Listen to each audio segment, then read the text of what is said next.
Rowshan TV. সবুজ ঘেরা একটি বন ছিল। সে বনে বাস করত টুনি ও টোনা। তারা ছিল দুই বন্ধু। তাদের একে অপরের প্রতি ছিল অগাধ বিশ্বাস। একদিন টোনা বলল, এই টুনি, অনেক দিন হয় কোথাও যাই না, চল না কোথাও থেকে একটু বেরিয়ে আসি।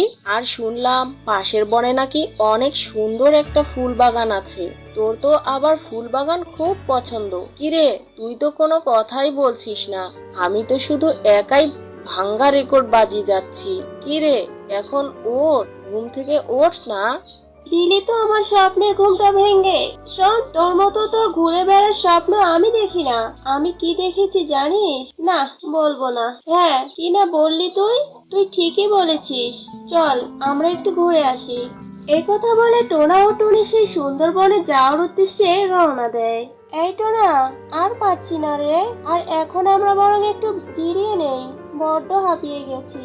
আচ্ছা ঠিক আছে, চল আমরা ওই গাছটার নিচে একটু বিশ্রাম নেই। ও মা, টুনি দেখ, এই গাছটাতে কত সুন্দর ফল। বাবা, এমন সুন্দর ফল তো আমি কখনো দেখিনি। আমার তো বাবা খুব খিদে পেয়েছে, আমি খাই তাড়াতাড়ি। টুনি, তাড়াতাড়ি চলে আয়, খাওয়া শুরু করি। এই, তুই যেখানে যাস এত খাই খাই করিস কেন রে? তোর কি খাওয়া ছাড়া কোনো কথা নেই? আমার এখন কোনো খিদে নেই। তারপর টোনা যেই না সেই ফলটি খেলো, অমনি টোনা একটি শিয়ালে পরিণত হলো। এটা দেখে টুনি ভীষণ ভয় পেয়ে যায়, আর তখনই সে ফলটি কথা বলে ওঠে। এই, আমার অনুমতি ছাড়া যেই ফল খেয়েছে সেই কোনো না কোনো পশুতে পরিণত হয়েছে। ও ছিল বড় বোকা, তাই অভিশপ্ত ফল খেয়েছে, আর তাই সে এই পশুতে পরিণত হয়েছে। কিন্তু আমার বন্ধু তো জানতো না যে এই ফল খেলে তার এমন অবস্থা হবে। আর তুমি যে বললে তুমি অভিশপ্ত, কিন্তু কেন তুমি অভিশপ্ত হয়েছো? আচ্ছা, ওসব কথা বাদ দাও। তুমি এখন আমার বন্ধু টোনাকে আগের রূপ ফিরিয়ে দাও। ও আমার খুব ভালো বন্ধু। আমি ওকে ছাড়া এক মুহূর্ত চলতে পারবো না। তোমার কথা শুনে মনে হচ্ছে তুমি টোনাকে খুব ভালোবাসো, আর তোমরা দুজন খুব ভালো বন্ধু। টুনি, আসলে তুমি যা ভাবছো আমি ততটাও খারাপ না। আমারও তোমার মতো একজন ভালো বন্ধু ছিল। আমিও সেই বন্ধুকে নিয়ে এখানে ঘুরতে এসেছিলাম, আর ভুল করে একজন মায়ের ফল গাছ থেকে ফল ছিঁড়ে খেয়েছিলাম। তাই উনি আমার বন্ধুকে তার অভিশাপে একটি মুরগি বানিয়ে দেয়, আর আমাকে এই গাছে অভিশপ্ত ফল বানিয়ে দেয়। আচ্ছা, সে কোন ব্যক্তি যে তোমাকে অভিশপ্ত ফল বানিয়েছে, এই গাছে ঝুলিয়ে দিয়েছে? কিন্তু এই অভিশপ্ত ফল থেকে তুমি কিভাবে রক্ষা পাবে? সামনে কিছু দূর যেতেই দেখবে একটি বিশাল পাহাড়। সেইখানে একটি গুহা আছে। সেই গুহার মাঝখানে একটি হিরে আছে। সেই হিরে যদি তুমি এনে আমার শরীরে স্পর্শ করতে পারো, তাহলে আমি অভিশপ্ত মুক্ত হব, আর তোমার টোনাও আগের রূপে ফিরে আসবে। তবে টুনি, ওখানে যেতে হলে তোমাকে অনেক বিপদের মুখে পড়তে হবে। তুমি কোনো চিন্তা করো না। আমার যতই বিপদ হোক না কেন, আমি তোমাকে অভিশপ্ত মুক্ত করবই, আর আমার বন্ধু টোনাকেও ভালো করব। একথা বলে টুনি সে গুহার উদ্দেশ্যে রওনা দেয়। আর কিছুদূর যেতেই টুনি দেখলো একটি ডাইনি সেখানে দাঁড়িয়ে আছে।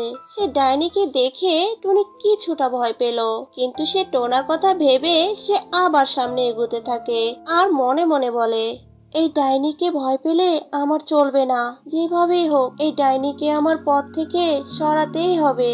এই, কে রে তুই? তুই জানিস না এই গুহার কাছে কোনো প্রাণী আসতে পারে না। তবে তুই যখন এসে পড়েছিস, তখন এখান থেকে জীবন নিয়ে যেতে পারবি না। আজ তোর শেষ দিন। জানো, এই দুনিয়াতে আমার আপন বলতে কেউ নেই। আমি জানি তুমি একথাই বলবে, আমার মৃত্যু তোমার হাতেই হবে। তা তুমি তো দেখতে অনেক সুন্দর। তা মরার আগে তোমাকে একটা কথা বলতে চাই। বাবা, তোর সাহস তো কম না। এই বনের কোনো পাখি আমার দিকে চোখ তুলে দেখার সাহস পায় না, আর তুই আমার সাথে এত কথা বলছিস? বাবা বাবা বাবা বাবা। আচ্ছা, বল দেখি কি বলতে চাস তুই? জানো, এই দুনিয়াতে না আমার আপন বলতে কেউ নেই। তোমাকে যখন আমি ওই দূর থেকে দেখলাম, মনের ভিতর কেমন জানি ভাতের মারের মতো উথাল পাতাল করছে। এই, আমাকে দেখে তোর মনের ভিতরে কেন উতাল পাতাল করছে? যা বলবি তা সোজাসুজি করে বল। বলবো, তোমাকেই তো বলবো। জানো, তোমাকে দেখে না আমার মায়ের মতো মনে হয়। ভেবেছিলাম এই তো আমার মা, অথচ সেই মাই আমাকে মেরে ফেলতে চায়। কি আর করার। ও খোদা, তুমি এই টুনির কপালে সুখ দিলে না। যে নদীতেই যাই সেই নদী শুকিয়ে যায়। আহা, কি মায়া ভরা কথা! এর আগে আমাকে কেউ কোনোদিন বলেনি। সত্যি রে টুনি, তুই অনেক ভালো। তা তুই এখানে কেন এসেছিস? এখানে যে অনেক বিপদ। আর আমি যে তোর সাথে কথা বলছি, এটা যদি গুহার রাজা দেখে জানতে পারে, তাহলে আমাকে ভস্ম করে দিবে।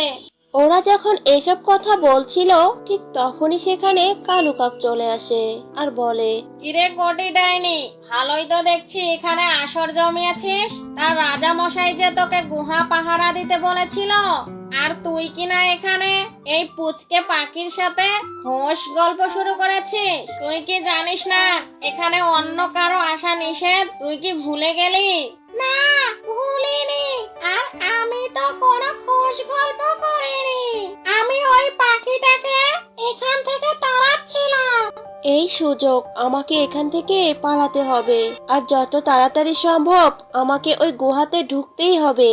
তারপর তারা যখন তাদের কথা নিয়ে ব্যস্ত ছিল, ঠিক সেই সময় টুনি সেখান থেকে গুহার ভিতরে ঢুকে পড়ে। আর সে দেখলো সেখানে একটি হিরে জ্বলজ্বল করছে। তারপর টুনি সেই হিরেটি নিয়ে সেখান থেকে চলে যায়। আর ওদিকে কাক বলে, এই, আমরা যে এখানে দাঁড়িয়ে ঝগড়া করছি, কিন্তু ওই টুনি পাখিটা কোথায়? ওরে বাবা, আমাদের হিরে, না জানি আমাদের হিরে চুরি করে নিয়ে পালিয়েছে। তারপর তারা দুজন সেই গুহায় যায় আর দেখে সেখানে হিরে নেই। সেটা দেখে ডাইনি ও কাক রাজার ভয়ে সেখান থেকে চলে যায় আর কোনোদিনও সেই বনে আসে না। এদিকে টুনি, এই দেখো, আমি সেই জাদুর হিরে এনেছি। এখন তুমি অভিশপ্ত থেকে মুক্তি হবে। তোমার আর কোনো চিন্তা নেই, তুমি একেবারে মুক্তি হয়ে যাবে। একথা বলে টুনি সেই অভিশপ্ত ফলটিতে যেই না হিরে ছোঁয়ালো, আর সাথে সাথে ফলটি একটি সুন্দরী পাখিতে পরিণত হলো। আর শিয়ালটিও টোনার রূপ ফিরে পেল। এটা দেখে সেই অভিশপ্ত ফলটি বলে, বাহ টুনি, তুমি সত্যি অনেক ভালো। আজ তোমার জন্য আমি আমার আগের রূপ ফিরে পেয়েছি। তোমাকে অনেক ধন্যবাদ টুনি। টুনি, আমি আর কখনো তোকে না বলে কোনো কিছুই খাবো না, এই আমি তোকে কথা দিলাম। তারপর টোনা আর টুনি তাদের বনে চলে যায় আর সুখে শান্তিতে বসবাস করতে থাকে।